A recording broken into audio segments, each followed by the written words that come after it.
You just make it awkward for everyone. My mother's voice sliced through the hum of the office party like a shard of ice, her manicured nails tapping the stem of her wine glass as she eyed me across the crowded room. Heads turned subtly, colleagues pretending not to notice, but I felt their stares like pinpricks on my skin. She'd flown in from Miami just for this, my big night, the culmination of months of grinding on a project that could redefine my career, and now she was dismantling it with that velvet-wrapped venom she'd honed since I was a girl dodging her critiques over dinner plates. I forced a laugh, the kind that echoed hollow in my chest, brittle as the champagne flutes clinking around us, and raised my glass in a mock toast. To awkward, I thought bitterly, watching her lips curl in that familiar disapproval, the one that said I was always one step short of perfection.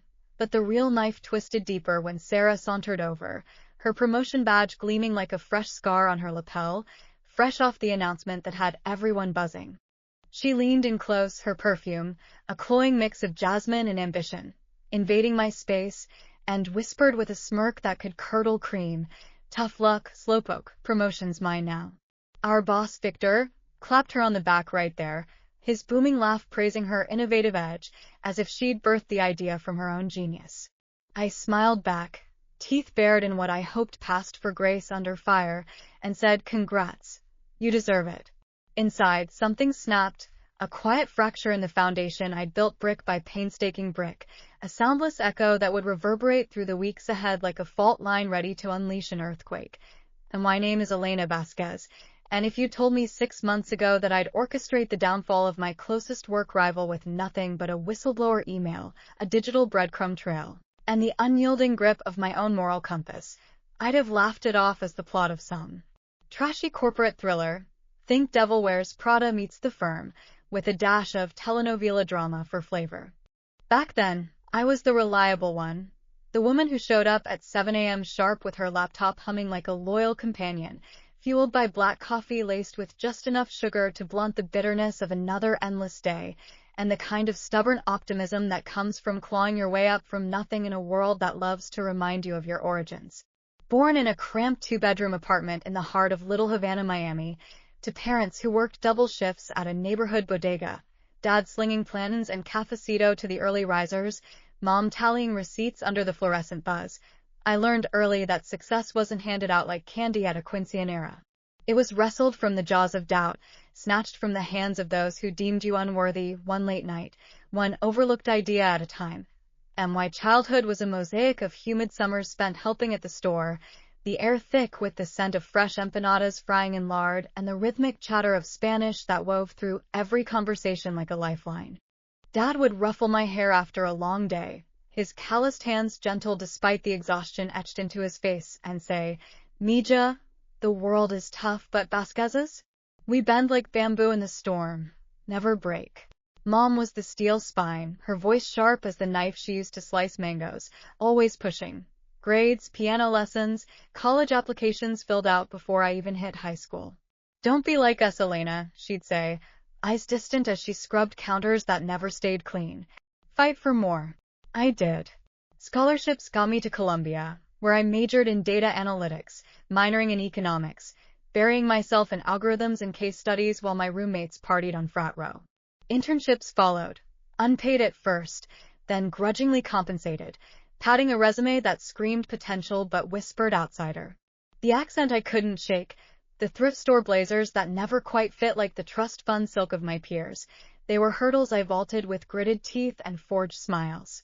I moved to New York 5 years ago, trading the turquoise skies of Miami for the steel-gray grind of the city that never sleeps, armed with a master's fresh off the press and a one-way ticket on a red-eye that left me hollow-eyed and determined. Tech Valley Consulting was my golden ticket, or so the recruiter pitched it during that glossy interview in a glass-walled conference room overlooking the Hudson, where the river churned like my ambitions. A mid-tier firm specializing in market intelligence for Fortune 500 heavyweights, the kind of place where sharp minds sharpened each other until they bled brilliance, or bled out trying. I started as a junior analyst, buried neck-deep in spreadsheets that sprawled like urban sprawl and stakeholder meetings where voices overlapped in a cacophony of jargon. But I thrived on the chaos. Deadlines were my adrenaline rush, the sharp spike that made my pulse thunder. Ambiguity was my canvas, blank and begging for the bold strokes of insight I'd paint with code and caffeine.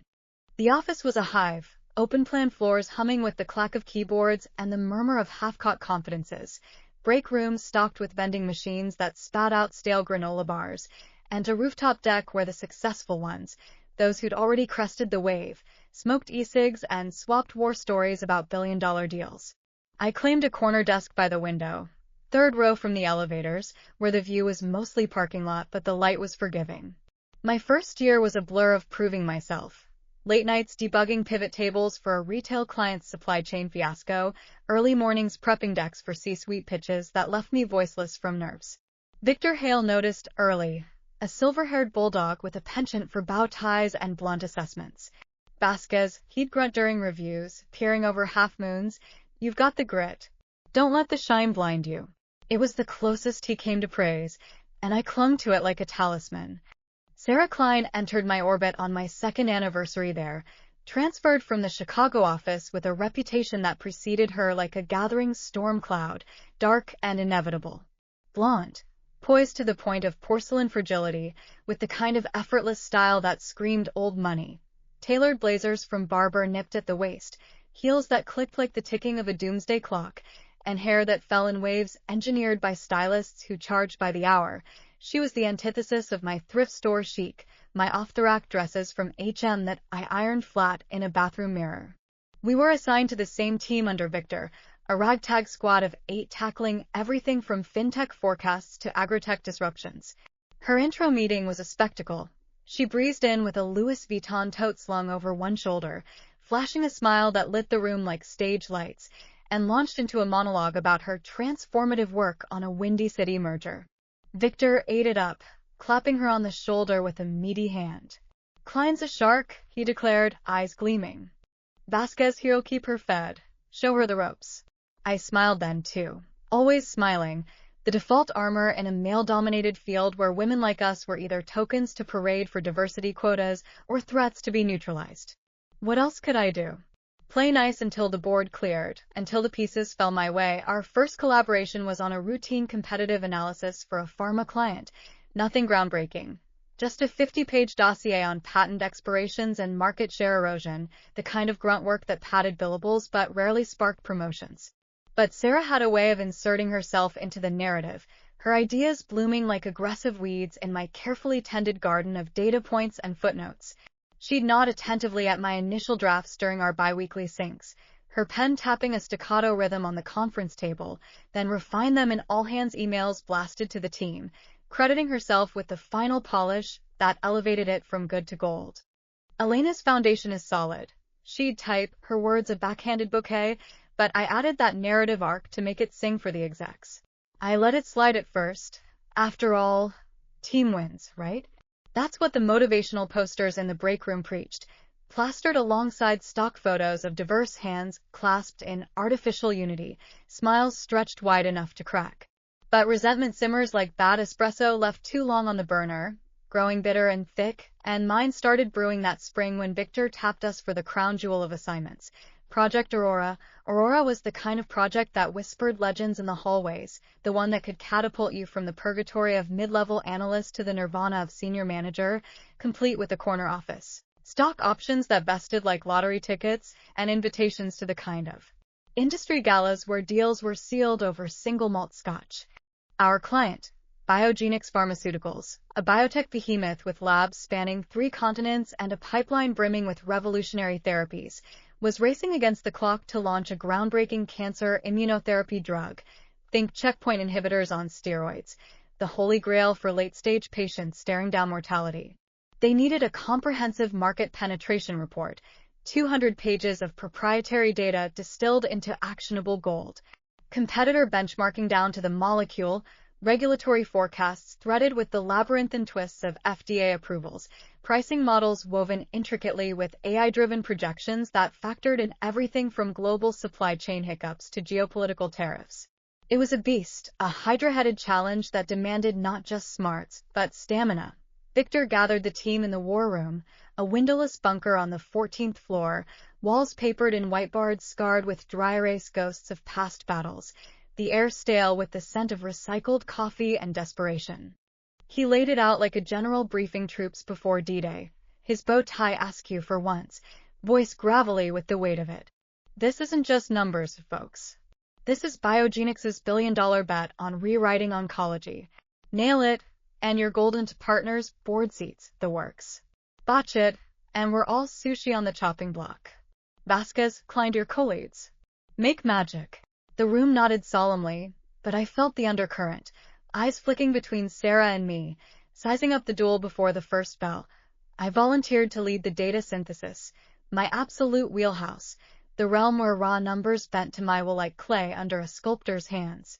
Nights blurred into indistinguishable dawns as I pored over terabytes of anonymized clinical trial data, cross-referencing FDA CTD filings with patent disclosures from the USPTO database, my fingers flying across the keyboard in a frenzy that left them cramped and ink-stained from endless printouts. My apartment in Astoria, Queens, a shoebox walk-up with peeling wallpaper and a fire escape that rattled in the wind, became a full-scale war zone.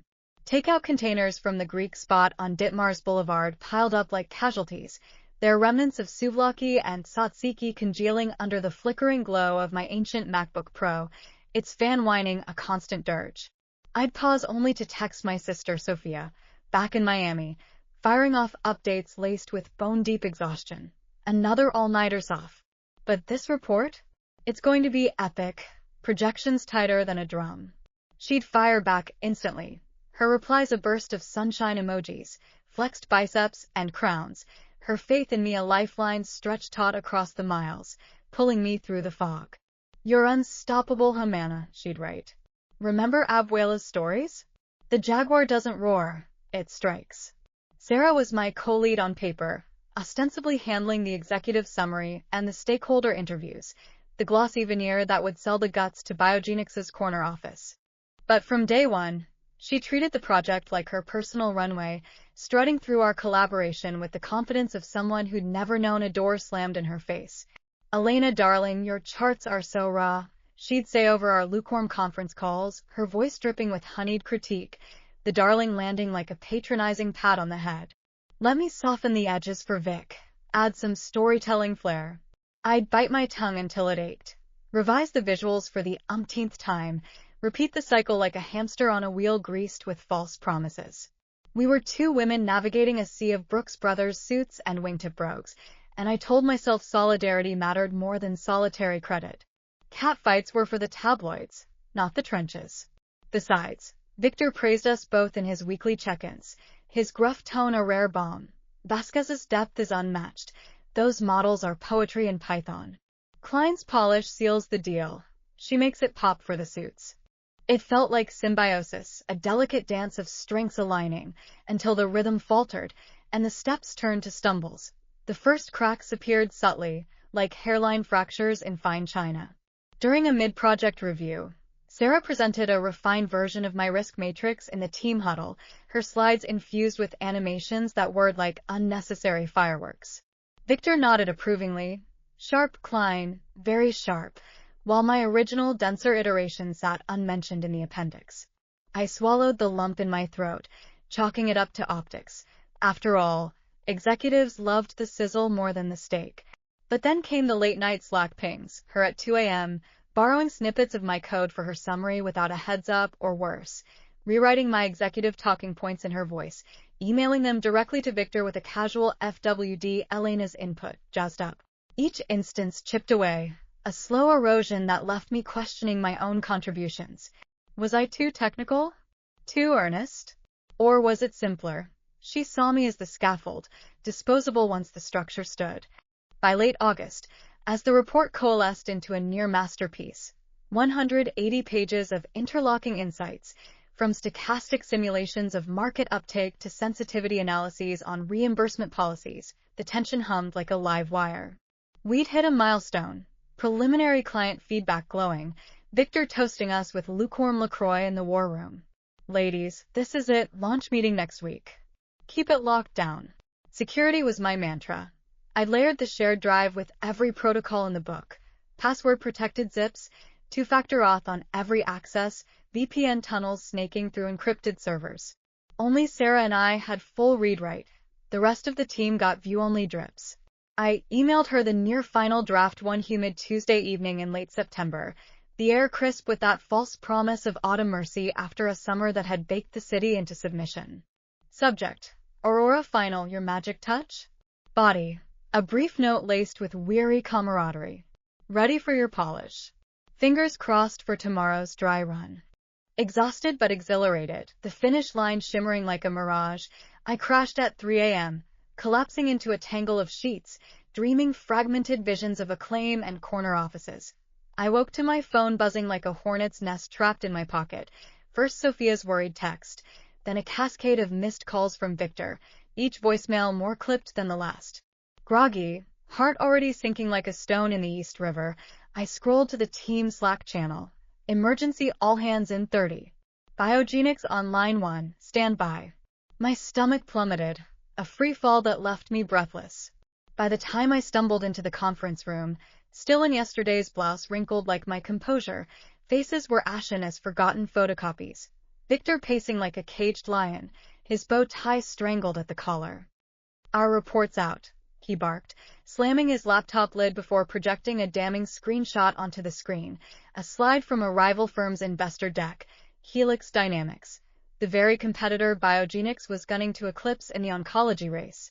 There it was in high-def betrayal, my proprietary charts, the ones I'd hand-coded with customer scripts, my AI projections, down to the confidence intervals I'd agonized over, verbatim phrasing from my executive summary, rebranded with Helix's sleek Azure logo and a tagline that twisted the knife, pioneering precision, our edge in immuno-oncology. The room erupted in a low murmur of shock, whispers slithering like smoke. How the hell? Internal sabotage? Victor's eyes, flint-hard, locked onto me across the table. Vasquez, you were lead on security protocols? I nodded, throat dry as the Sahara, words sticking like glue. It was locked down tight, Vic multi-factor, audit trails, the works. Only Sarah and I had full access. Her name hung in the air like an accusation, heavy and unspoken.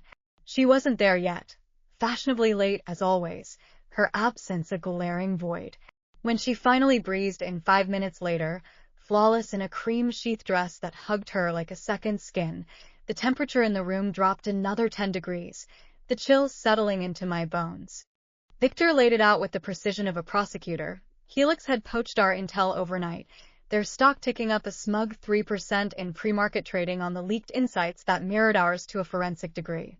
Biogenics was livid, their compliance team already dialing lawyers, threatening to yank the multi-million contract and sue for breach if we couldn't staunch the bleed. And Sarah? She feigned shock with Oscar-worthy finesse, one hand fluttering to her pearl necklace as if warding off evil spirits. This is absolutely devastating, she gasped, voice quivering just so. Elena, we double-checked the shares before archiving, right? I mean, I trusted the system. Her eyes met mine then, cool, unblinking pools of feigned solidarity, and I searched for a flicker of guilt, a micro-tremor of alliance forged in our shared late nights. But I found only that practiced poise, the mask of the untouchable. The investigation kicked off immediately, a digital inquisition that turned the floor into a ghost town of suspicion. IT forensics swept in like white-coated coroners, auditing logs, tracing packets, performing the grim autopsy on our compromised files. I retreated to my desk, heart hammering a frantic tattoo against my ribs, replaying every file transfer, every hasty share in my mind's eye. Had I slipped on a password? Left a backdoor ajar in the VPN config? No, my logs were ironclad, timestamps aligning like soldiers at attention. By noon, Victor called us into his office separately, the glass walls fogging with tension. Mine was a full grilling, timelines dissected minute by minute, access codes recited like confessions, alibis demanded for the witching hours when the download spike occurred. I held steady voice even as a surgeon's scalpel. It wasn't me, Vic. I'd staked my career, held my life on it. Check the metadata. It's all there. Sarah's turn came next door. I lingered in the hallway, pretending to scroll emails on my phone, the fluorescence buzzing overhead like accusatory insects, when I heard her laughter filter through the wall. Light, tinkling, utterly incongruous, like wind chimes clashing in a hurricane. Victor emerged minutes later, His face a thundercloud cracked with reluctant approval, clapping her shoulder with that same needy hand. Client's got the right stuff, resilient. Stepping up to interim lead on the salvage operations. We'll claw this back. My blood turned to molten lead, heavy and scorching. Interim lead? While I was skewered under the spotlight of doubt, she ascended on wings of my stolen work. The promotion announcement hit my inbox at 4 p.m. sharp, a poisoned arrow disguised as confetti. Congratulations to Sarah Klein on her well-deserved elevation to senior strategy analyst. Her visionary pivot on Project Aurora exemplifies Tech Valley's commitment to excellence amid adversity.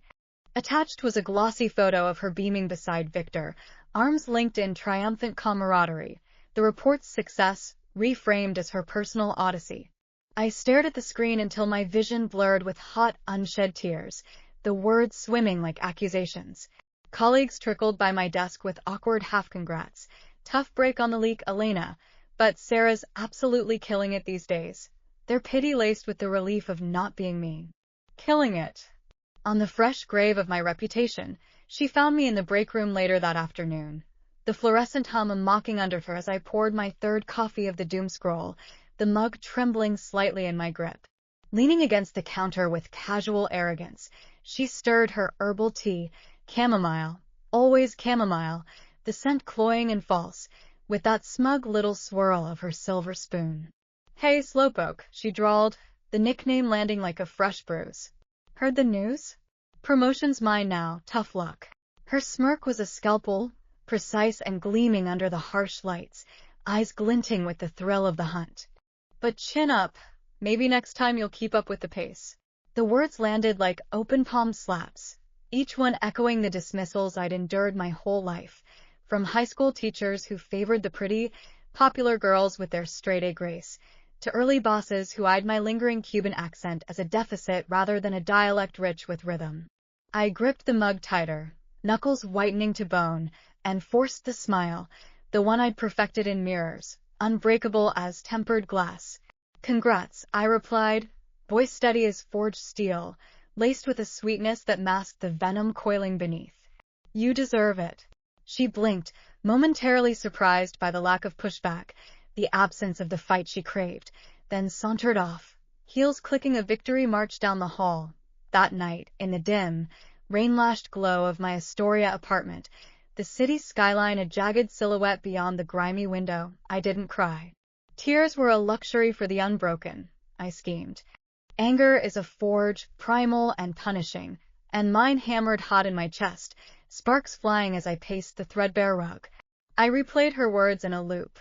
Slowpoke, tough luck, their cadence a taunt that fueled the fire. Then came the visuals, her laughter through Victor's door, the way the report's core elements. My bespoke IP evaluation models, my intricate risk matrices with their Monte Carlo simulations, mirrored helixes decked down to the quirky sans serif font I'd chosen for readability. Coincidence? In the cutthroat coliseum of consulting, where NDAs were signed in blood. No. This was betrayal, pure and plated in the gold leaf of her ambition, a calculated heist masked as happenstance. I started small, methodical as a detective in one of those noir novels Sophia devoured, a deep dive into our shared drive logs, the digital paper trail that I'd enabled with versioning from the outset. Curled on my sagging couch, laptop balanced precariously on knees still scarred from childhood soccer games in potholed Miami lots, I sifted through the metadata like an archaeologist unearthing bones. Their anomalous download spike at 11:47 p.m. the night before the leak, a massive pull of the full draft from an IP address geolocated to a Starbucks in Soho, her Friday ritual. She'd bragged endlessly about her networking lattes with industry contacts, macchiatos frothed just so. Not the firm's sterile midtown servers, hers, bouncing off the VPN but routed through a personal mobile hotspot, the kind that screamed amateur hour. Sloppy. Arrogant. The kind of oversight that hubris breeds. But raw proof was a blunt instrument. It needed sharpening, teeth to bite back. Whistleblower protocols flickered in my mind like a beacon. The employee handbook's fine print on ethical reporting, buried in Section 7.2, anonymous channels routed straight to HR with ironclad protections under Sarbanes-Oxley and Dodd-Frank. Biogenics wasn't just any client. They were a whistleblower's dream, with deep pockets for IP theft suits and a compliance department that thrived on scalps. I drafted the email in a haze of righteous fury, anonymized through a Tor relay to cloak my trail, but laced with irrefutable hooks that would snag like barbed wire. The IP trace, pulled from public WIS databases and cross-verified with geolocation APIs, cryptographic file hashes that matched Helix's public SEC filing to the byte, even a damning screenshot of Sarah's Slack history where she'd jokingly messaged a Helix exec about sharing notes over coffee wink. I wove in context, the project's sensitivity, the potential multimillion loss to biogenics, the ethical rot at Tech Valley if unchecked. No hysterics, no personal vendettas, just a clinical dissection of facts that screamed conspiracy, served cold. I hit send at the ragged edge of dawn, the first light bleeding gray through my blinds, CCing the HR ethics hotline and Biogenics's chief compliance officer, whose direct line I'd memorized from their latest 10K filing, a detail born of my obsessive prep. Subject line, urgent. Intellectual property breach at Tech Valley Consulting, evidence enclosed.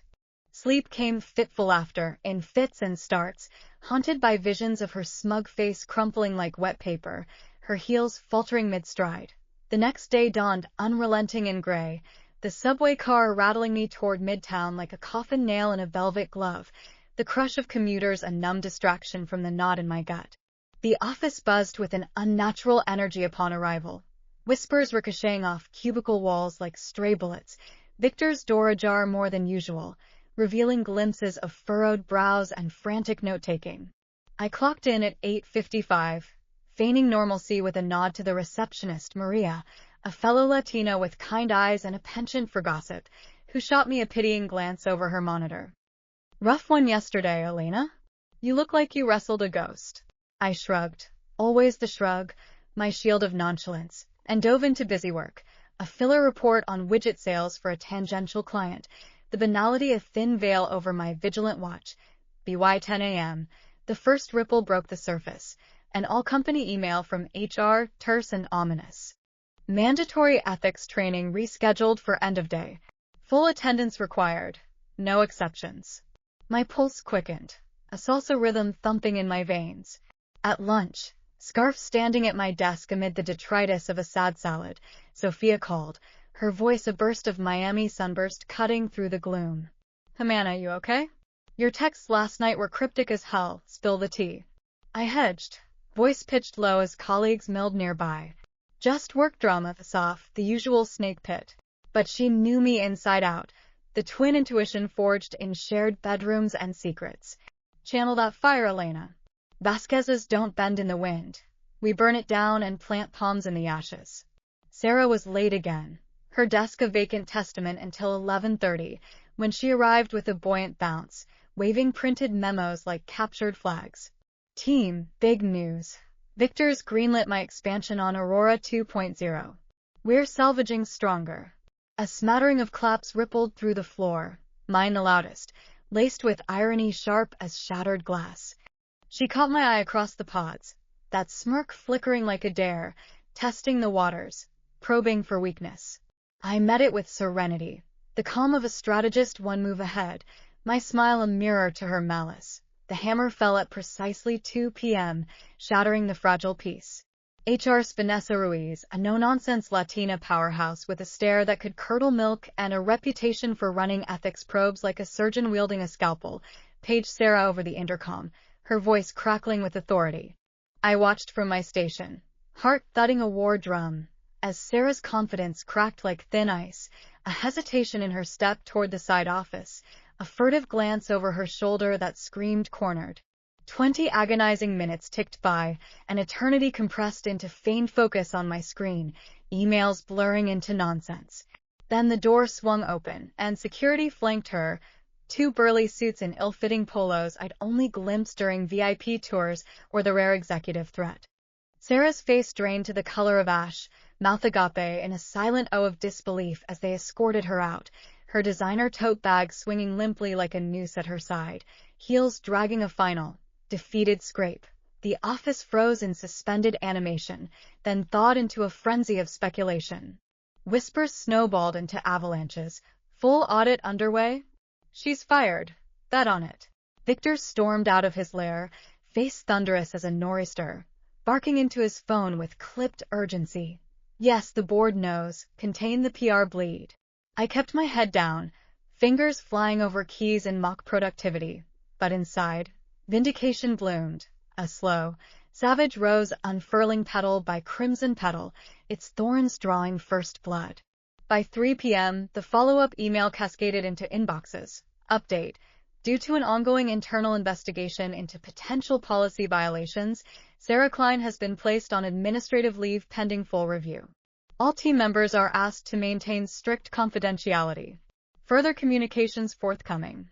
Biogenix's response was swift as a viper strike, a terse press release that afternoon, blasting across wires and tickers. Strategic pause in partnership with Tech Valley Consulting and Helix Dynamics, pending clarification on data integrity and potential breaches. Stocks dipped in tandem, a synchronized plunge that sent ripples through the street. Victor called an emergency huddle in the war room, his bulldog growls softened to desperate pleas for unity. We stand by our people, flaws and all. Vasquez, your work on the original Aurora was stellar, untainted. Let's rebuild from your foundation, your lead now. I nodded, the smile genuine for the first time in days, a quiet triumph warming my chest. Happy to Vic. Let's make it unbreakable. But the real poetry, the stanza that sang sweetest, unfolded after hours as the floor emptied into the golden hour hush. Vanessa pulled me aside near the elevators, her voice a low murmur amid the echo of departing footsteps. Elena, she said, eyes sharp but kind, we received your tip this morning, clean airtight. That IP trace was pure gold. Starbucks CCTV footage confirmed the timestamp, her face in frame with the laptop glow. She's suspended indefinitely. Termination all but inked. And, thank you. Anonymity holds if you want it, but if you're angling for credit in the aftermath. I shook my head, the weight lifting like fog burned off by sun. Credit was the cage I'd watch Sarah rattle in. Freedom was the key I'd turned myself. Word of the purge spread like wildfire through the consulting grapevine. LinkedIn posts veiled in schadenfreude and careful legalese. Group chats ablaze with eggplant emojis and popcorn gifs. Sarah's profile vanished by evening, scrubbed clean, her last update a ghost. Excited for new challenges ahead. I poured a rare glass of Malbec that night, the deep crimson swirling like victory in the bowl of my thrift store stemware, and toasted the fogged mirror. To slowpokes who outrun the sharks and live to tell the tale. But revenge, I've learned, isn't a full stop etched in stone. It's an ellipsis, trailing into uncharted territory, promising more verses yet unwritten. The weeks that followed were a whirlwind of redemption, a phoenix cycle rising from the smoldering wreck. Victor, chastened and cornered by the board's icy missives, fast-tracked my promotion with uncharacteristic speed, senior strategy analyst. Effective immediately, complete with a corner office on the 16th floor overlooking the Hudson's relentless churn, a space that smelled of fresh paint and possibility. The raise was generous, the stock bump a windfall. More than that, it was validation. The universe's belated nod to the woman who'd toiled in shadows. Biogenix reinstated the contract within a fortnight, their execs, stern men in bespoke suits with voices like velvet over gravel, singing my praises in velvet-voiced Zoom calls that spanned time zones. Vasquez, your integrity didn't just save the project. It saved us millions in potential litigation, the chief legal officer intoned, his bowtie mirroring Victor's in a cosmic joke. We're doubling down, lead on the Phase 2 expansion. I did, diving back in with renewed ferocity, layering the new report with redundancies and blockchain-verified trails that made the old version look like child's play. The team reshuffled around me. Junior analysts eager for mentorship, Victor deferential in a way that bordered on obsequious. You're the anchor now, Elena, he'd say, clapping my shoulder, echoing his old gesture to Sarah, but this time earned. Sophia flew up for the official ceremony, a quiet dinner at Per Se, the kind of place where the wine list rivaled War and Peace in length and the waitstaff moved like ghosts in starched white. We clinked glasses under crystal chandeliers that dripped light like liquid diamonds, the sommelier's pairings a symphony to our laughter. You did it, Reina, she whispered, eyes shining with unshed pride, her hand squeezing mine across the linen. Mom tagged along, Uninvited at first but coaxed by Sophia's persistence, her coldness thawed by the ambient glow of my nameplate, freshly minted and gleaming. She arranged a single rose on the table, not one of her obsessive centerpieces, just a simple red bloom from the market, its petals soft against the starched cloth. "Proud of you, Mija," she murmured, voice cracking like thin ice under spring thaw, the words a bridge over years of blades. I believed her in that moment, the fracture mending. Sarah resurfaced months later, a faint whisper on the LinkedIn ether, grateful for lessons learned in high-stakes environments, seeking opportunities in ethical consulting and compliance advisory. No mention of the fall, just polished platitudes that rang hollow to anyone who'd watched the curtain drop. I scrolled past without pause, no smirk tugging my lips, no lingering sting in my chest. I'd won not by stooping to her level of serpentine schemes, but by rising above, reclaiming my report, rewriting the rules in my image, forging my revenge in the quiet alchemy of evidence and endurance. Yet in the quieter interstices of life, like now, steam rising languid from my coffee mug as rain lashes the windowpane in relentless sheets, the city below a blurred watercolor of umbrellas and neon, I wonder about the ledger's true balance. The smiles I'd faked until my jaw ached, the nights forged in the fire of isolation, the trust shattered not just in her, but in the fragile web of workplace sisterhood. The paranoia that lingers, a shadow companion, making me triple-check shares and audit my own logs. Was it worth it? The promotion's gleam, the sister's pride, the mother's olive branch? Always, without hesitation. Because in the end, tough luck isn't luck at all. It's the universe's wry shorthand, a cosmic cue whispering, your turn to write the ending. And so I do, page by deliberate page, in a career that's no longer a climb but a conquest. Project Aurora 2.0 launched to acclaim, Biogenix's drug-hitting Phase 3 trials with our intel as its North Star. Victor retired early, his bow ties auctioned for charity. I stepped into his shoes, VP of Strategy, the war room renamed in my honor. Sophia visits quarterly now, dragging me to salsa clubs in the village where the rhythm pulls confessions from my bones. Mom sends flowers monthly, not centerpieces, just blooms, and we talk on Sundays, her voice softer, the blades sheathed. Sarah? A footnote, faded to irrelevance. But on stormy nights like this, when thunder rolls like applause from the gods, I raise my mug to the ghosts, to the fractures that forged me stronger, the smirk silenced by truth's unyielding echo. Tough luck, indeed, but luck had nothing to do with it.